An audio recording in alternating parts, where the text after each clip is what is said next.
I sat behind you as those children were playing, and I thought, song to God. And that's what you've created. I just have to ask you, Marin, I look at those kids and I say, is there another Marin Alsop or James DePriest or Regina Carter or Aaron Dworkin among them? That's the musical side. I mean, it must be amazing to inspire talent. Well, but you created OrchKids for so many more reasons. Talk about why and what inspired you. Sure. Well, it's very nice to be here. Thank you for inviting me, and wonderful to see you again, Ron. You know, I had this incredible, I didn't grow up in a family that had a lot of privilege. My parents were both professional musicians, so it was always whatever gigs came along, that was the money we could put together. And but I think I grew up with the greatest privilege of all, because I was surrounded by music all the time. And you know, learning to play an instrument, I was forced to do it, of course, because of my parents, but I started on the piano when I was, I think, 2.5. And I mean, I didn't start, they started me on the piano. And then I retired from that when I was 6. And they tricked me into playing the violin, which is another whole story. But the violin was the instrument that spoke to me. And, you know, through playing the violin, I developed some amazing skills that of course, I understood in retrospect, but how to be focused, how to, you know, to practice an instrument every day is quite a challenge for a young person. It enables you to motivate yourself to do things you may not want to do. It teaches you how to listen. It teaches you incredible athleticism. I mean, you compared to playing Major League Baseball, I mean, playing the violin, I think it's got to be at least comparable. To have the coordination to do all that. Then you get to work with other people. You learn about respecting each other, listening, teamwork, when to step out. You know, to be a great musician, you have to know when to step out and take the lead and when to back off. That's a lesson I wish I could teach a lot of people in life that I come into contact with. You know, so all of these things I realized. Also the fact that I started on the wrong instrument for me. Piano wasn't the right instrument. All of these things led me to think, well, also I became a parent late in life, in my late 40s, and I could see that, you know, when everybody's bragging about their kids, I realized that every kid is just born a genius, and we just gradually suck it out of them, you know, somehow.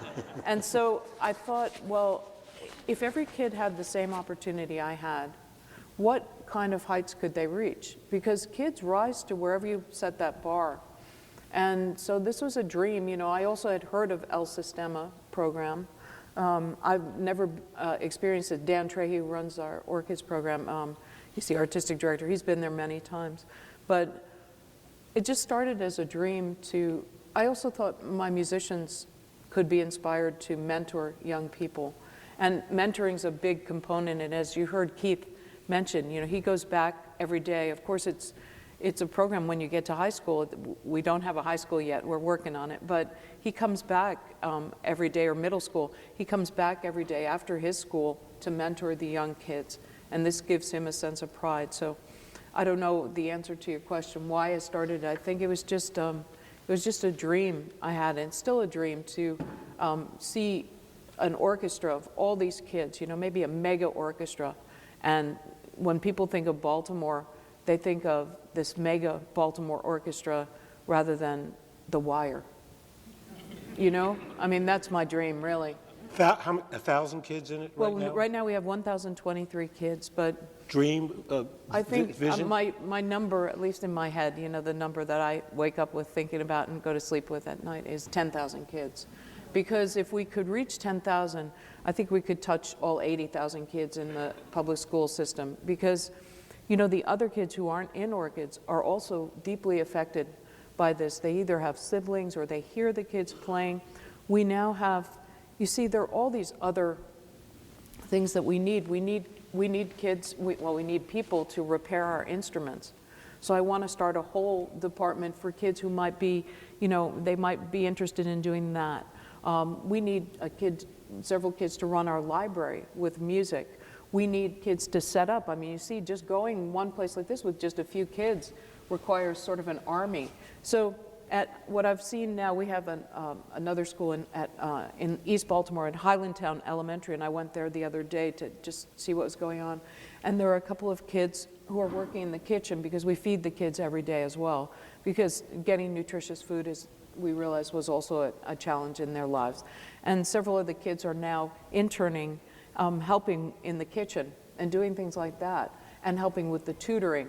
So I hope that it can create an entire community of support, because I mean, who couldn't use a community of support, right? You know, I look at your friends Rita and Bob out there. They're the Yiddish word is they're quelling right now in terms of what this is all about. And you know, I also learned that you had two extraordinary parents. I mean, they were musicians, but they were antiquers. Your father built a concert hall on the property I mean, they could do almost anything. Talk about how you get your role models, your mentors in life. Well, I think, you know, it's such a roll of the dice, isn't it? Where you're born, who you're born to. I mean, it's really merely a roll of the dice that I happen to be born to these two extraordinarily wacky people who just believe that if you have a dream, you just go out and make it happen.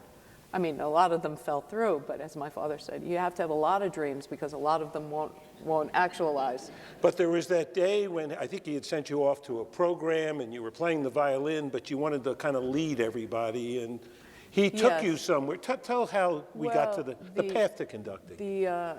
I was way in the back of the violin section. I was only 7 or 8 years old, and they brought my parents in to complain that somebody in the back of the second violins was trying to lead the whole orchestra, and it was really inappropriate. And so you know, it was interesting because my parents they just laughed. They said, oh, you know, this classical music thing, just don't even pay any attention to it.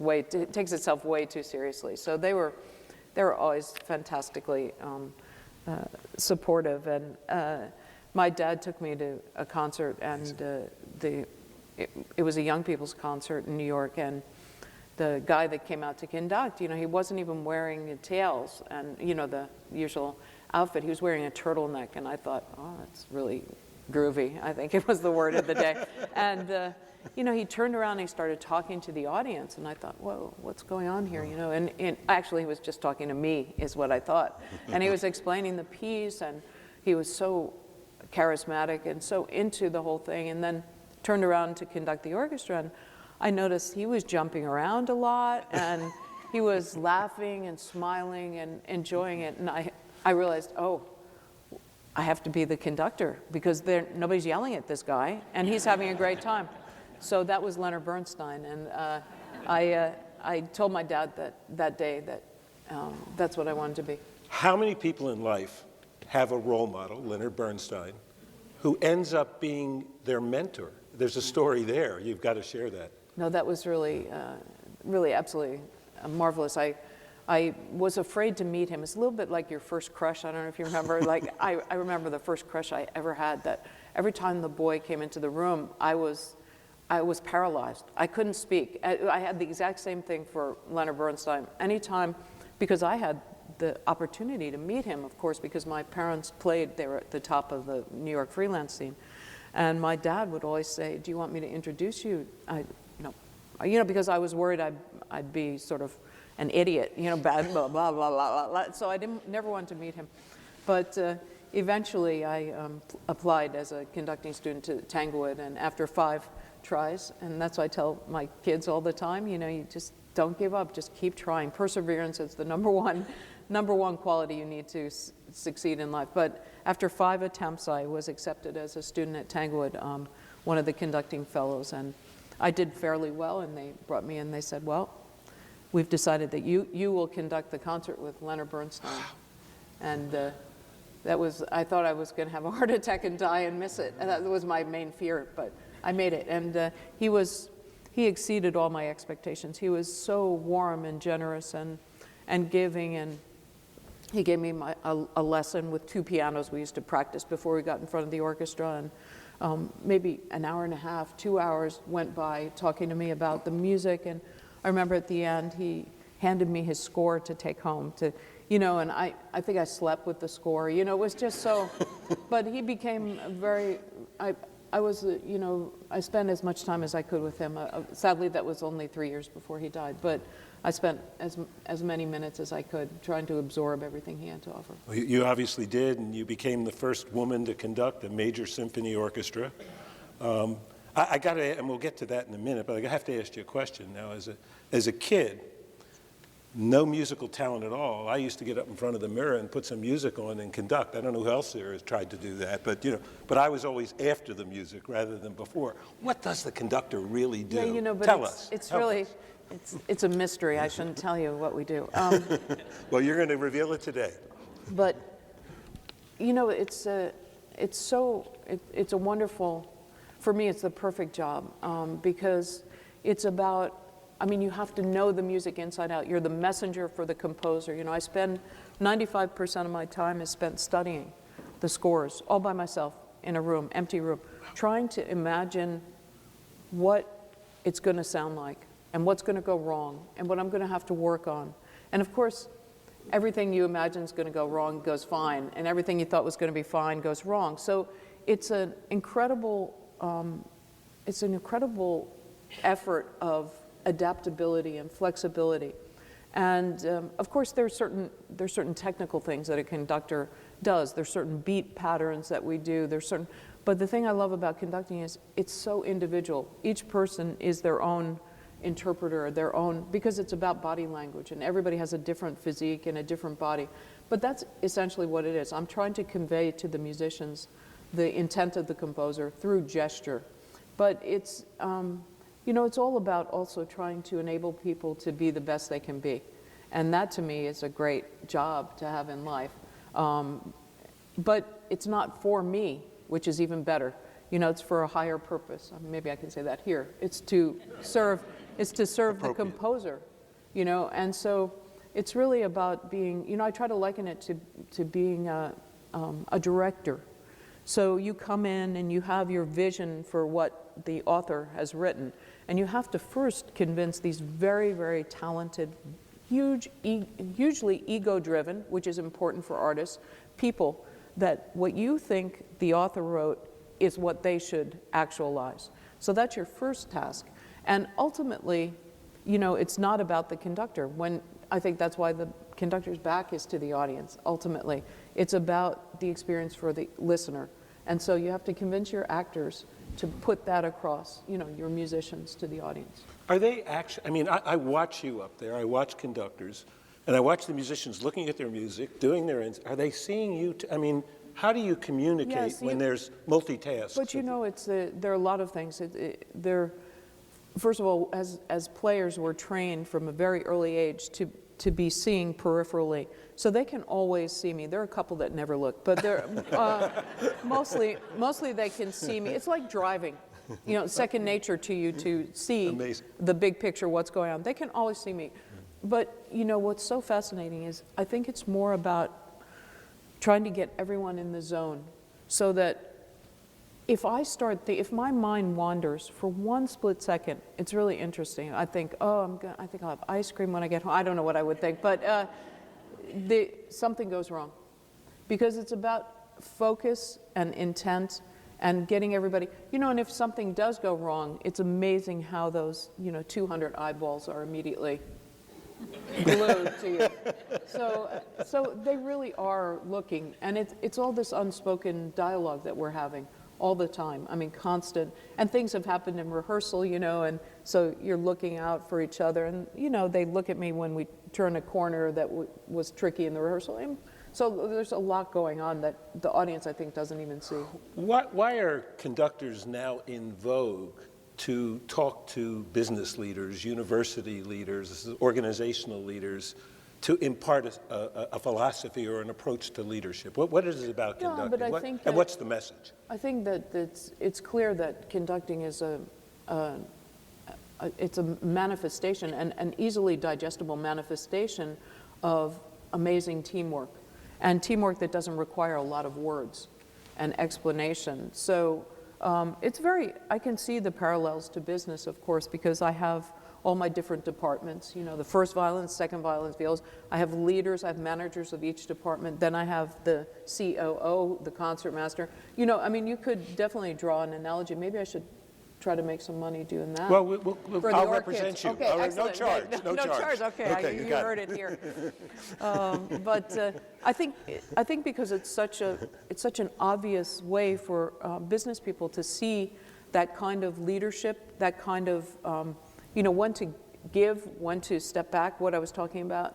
So I can see that it would be very popular. And just one last conductor. What distinguishes the great conductors from the good conductors? Oh, I think it's ultimately, there would probably be a difference of opinion on that, but to me, when I think of Leonard Bernstein conducting an orchestra, I think that every performance was a matter of life and death for Lenny, and that kind of commitment and I think willingness to step out and be counted. He was that kind of person. So for me, that's what makes great performance. Someone said to me, she's the conductor, but she's also the music director. And what's the difference between, and when I look at lists, I see music director, conductor. Is there a difference? Are different roles? Well, the conductor is the work on the podium when you're actually conducting. But being music director of an orchestra is about vision and programming and creating an identity. I think the Baltimore Symphony is the thing that you probably inherently know it, but you may not know, because I travel the world and conduct all the great orchestras of the world. Touch wood, I've been very privileged. But I have to say that the Baltimore Symphony is by far one of the finest orchestras in the entire world, not just in the United States, because the Baltimore Symphony has qualities that you can't teach people. It has the heart of the city. It's a scrappy orchestra. It's an orchestra that's willing to push the envelope. They're passionate about what they do. They're committed. They're extremely musical, and they're not afraid to show it. I think that really, all those qualities are qualities of our community.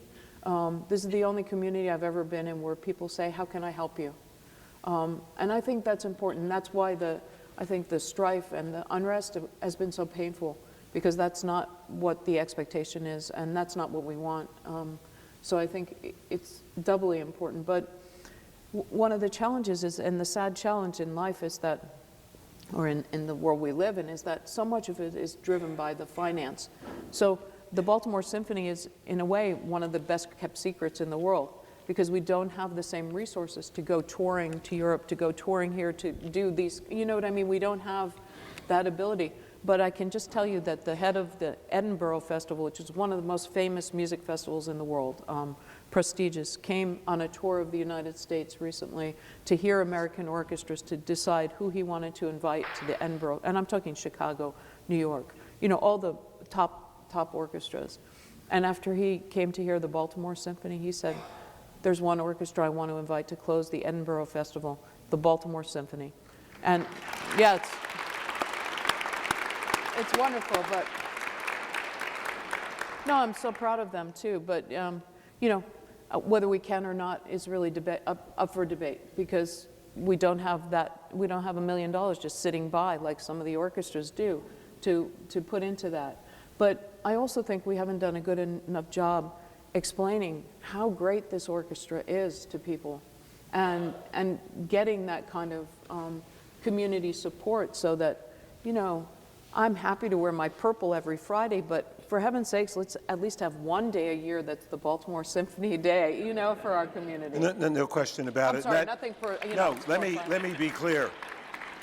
That says something about the values in our society. And I remember back in 1982 when I was involved in mediating a symphony orchestra strike.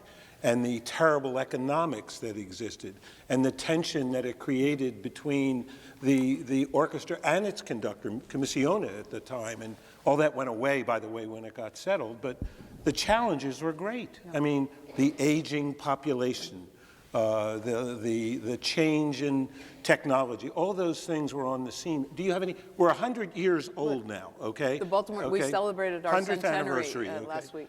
But what do you see now? You see that was 1982. And since then, I think the Baltimore Symphony has become more relevant and more vital in the community than ever before because of initiatives like OrchKids, because this is a program that's going to transform not only our community, but ultimately, look, even if I can reach 10,000 kids, right, let's do the math, even if 1% end up in major orchestras around the country, that will change the demographics of those orchestras. So, and you see that these kids, when they come to hear the symphony, they're so into it, and they're so well behaved, and it's a hip thing to do. Their peers in OrchKids pressure other kids to become part of classical music. And that's what's happened in Venezuela, of all countries, you wouldn't think. But, the recordings of Gustavo Dudamel, who's the conductor of Los Angeles Philharmonic and started in the El Sistema program, they sold more than the recordings of Madonna. So that tells you, and when I go places in South America, I'm like treated like a rock star. The kids are all around me. This is what they want to do because, again, somehow, one man down there had the vision to set the bar up here. And the kids, not only found that bar, but exceeded the bar. And I think that's what we can do here in Baltimore. And you are a rock star, I don't know about that. You are. One of the things I had an opportunity to do in preparing for today was to read. I mean, I thought I knew a little bit about Marin Alsop, but to read more and more and more. And the deeper I dug, the more I found that although your job description is as music director and conductor at the Baltimore Symphony Orchestra, you really reach so far beyond it. I know you had a conversation with Leonard Bernstein, who said to you, listen, you're on the podium, but that's a privilege, use it. What drives you to use this privilege you have in the cause of racial equality, gender equality, the development of children, the good of the city? I mean, what makes you the total person you are? Well, I don't know. Don't be modest. Tell us. I don't know. I think, I can't think of a better day than sitting in the audience and hearing those kids. And, I hope in 20 years, if I'm around, hopefully, that when I go to the doctor, she'll say, oh, I recognize you. I was an OrchKid, and so you touch these kids' lives, the people that will be leaders. And the world is I have my son's 12 years old, and the world can be such a scary place that if each of us can do as much as we possibly can to, make it a better place, then it could be absolutely. Well, if you want, I'll negotiate the contract, keep you here for 10 years. Oh, but because we want 10,000 OrchKids, just like you. I do too. I should say that I'm very, very proud that my contract with the Baltimore Symphony, the current one, goes through 2021. So I'm going to hit that 10,000. We're going to work with you to do it. Okay, we'll start today. Okay. In terms of this role you play, and in terms of that day and that concert you put on when we had this unrest in the city, I mean, did a light bulb go off? What told you? I remember going down there. I saw the rabbi on the sidewalk. What you have to know, and this is very, very important, is that this was not my idea at all. This was the idea of the musicians.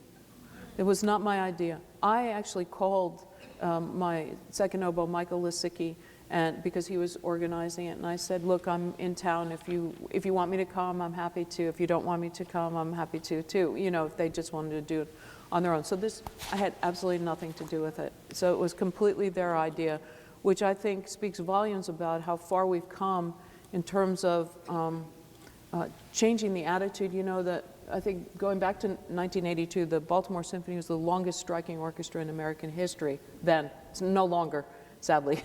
But there was such animus from that. And I think it's taken this many years to really turn it around. And the musicians seem to be taking ownership. You know, we have another program for adult non-professional musicians called Rusty Musicians. And the musicians have taken complete ownership of that program. You know, so we have lawyers and doctors and mailmen and, you know, everybody coming, playing with the musicians. And I see that my joy will be when I feel that everyone in our organization is the best citizen they can be. You know, because then we can exponentially affect. But so that concert had nothing to do with me. I was just along for the ride, you know, and of course, that was the reason I said, if you don't want me to come, because then people assume it was my idea. But it came all from the musicians. We talked about being parents a little bit and values, and I have a feeling that the values that led to that concert, that led to what those musicians are all about, came from leadership that we talked about that's so important. I can't leave and turn it over to the audience yet because I haven't asked you. First woman to lead a major symphony orchestra in this country, maybe in the world for that matter. In the world. How many are there today? Yes, but the great news about the gender, well, I should say, I want to also tell you that I expected when I started working, I sort of expected that more and more women, young women, would go into the field, and then 10 years went by, and 20 years, really 30 years went by, and the numbers really were not, they hadn't changed much. And in 2002, I decided to start a fellowship for young women conductors, and that fellowship, we've had 11 recipients, and I should say that 4 of them are now American music directors. I mean, not the top tier orchestra, but they're doing great, and the rest are all working. My current fella, I should call her, is an Italian woman, and she's just been appointed with me as my assistant conductor in Brazil. And I'll bring her here next January so that you can meet her. And so I think by trying to give back in that way, I hope it's made some difference. And what we're seeing now is there was just a woman appointed, the music director or principal conductor of the Birmingham Symphony Orchestra, which is a big deal. That was Simon Rattle's orchestra. So this is a big step, and we're seeing more and more women. I think probably within, you know, I'm not talking politics. I take no stand on politics. But when we have a woman president, I think we'll see dramatic changes. No, I don't. Well, I don't. Listen, you know, but it does open up people's minds to the possibility of seeing women in top leadership roles. And I think that's one of the reasons why I was also the first woman appointed to lead a British orchestra, because I think that was in 2002. Was that the night of the prom? Oh, no, that wasn't. No. That was the London Symphony. I was the music director of the Bournemouth Symphony for 7 years. And also in Brazil, I lead the largest orchestra in South America, the Sao Paulo Symphony. They have a woman president. You know, I'm not saying, I make no comments on whether any of these people are good, you know, but I think seeing women in these roles enables that to happen. Is it difficult being the music director of Sao Paulo and Baltimore? I mean, you've got 2 allegiances to tell us it's about you know, oddly, I think having these 2 major posts has made my life easier. I know it sounds crazy, but before that, I was running to Europe to guest conduct everywhere. You know, I was running all over the world, which was completely exhausting. Now, my main commute is from Baltimore to Brazil, and it actually is, it's in almost the same time zone, and it's an overnight flight. I sleep better on the plane than I sleep at home. I must be the motion or something. I got to get one of those beds that rock. And then, and so for me, logistically, it's pretty easy, but Portuguese is a tricky language. I'm trying to study, but I only go for a week and then I come back, or I go for 2 weeks and come back. So I never really progress language-wise. But it's wonderful. I mean, I would love to even create some kind of exchange for my musicians, where perhaps musicians from the Baltimore Symphony could come to Sao Paulo for a couple weeks and vice versa. But, you know, that's a whole, but maybe by 2021, who knows? In just a few moments, we're going to take questions from the Sure. audience. The rabbi is going to conduct a Q&A, but you are a sage for the age, believe it or not. That's why we invited you here today. That means you're getting old, and I know. So, no, I'm old. You're No, young, I'm okay, kid? getting old. But the bottom line is, as our sage for the age this year, what words of wisdom, just take it wherever you want, and you have given us many words of wisdom, would you want to share with us, and any special words for the young people out there as well as their elders? Oh gosh. Well, I think the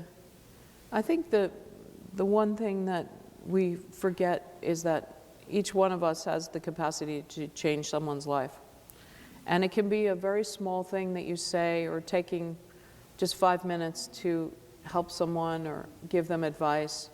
And you know, I remember there's so many people in my life that really contributed hugely without perhaps knowing it that much. That I think if you spend every day just trying to be generous in small ways, I think it can change our world. And for young people, I mean, I really do believe that perseverance is the #1 quality to have. If you knocking on the front door and you know you just can't get in, just go around the side and climb in the window. That's what I did while no one was looking. You know, there's always a way. There's always a way to further and better yourself. I'm going to turn it over to the rabbi, and I'll turn it over with these words, and it's just so clear. They're words that are attributed to Winston Churchill, and I think you epitomize them, and that is that you make a living by what you get. You make a